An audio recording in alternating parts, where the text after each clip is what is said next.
অনেক দুষ্টুমি করেছি। আমি আর কখনো ইউটিউবিং, ফেসবুকিং বা টিকটকে আমি আর থাকবো না। আপনাদের সাথে অনেক দুষ্টুমি ফাইজলামও করেছি। আমি আর কখনো ফেসবুক, ইউটিউব, টিকটকে অনলাইন থাকবো না।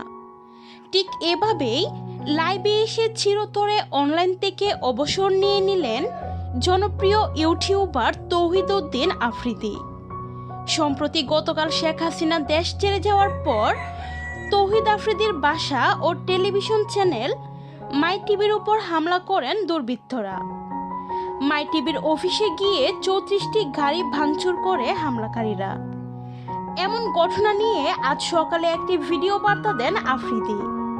তিনি লাইভে এসে কেঁদে কেঁদে বলেন, আমার কোনো ব্যর্থতা ছিল না।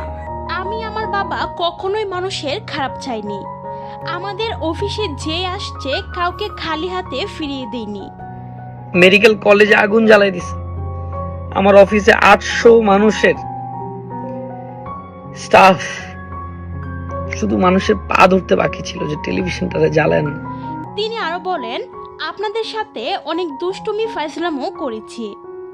আমি আর কখনো ফেসবুক, ইউটিউব, টিকটকে অনলাইন থাকবো না। অনেক দুষ্টুমি করেছি। আমি আর কখনো ইউটিউবিং, ফেসবুকিং বা টিকটকে আমি আর থাকবো না।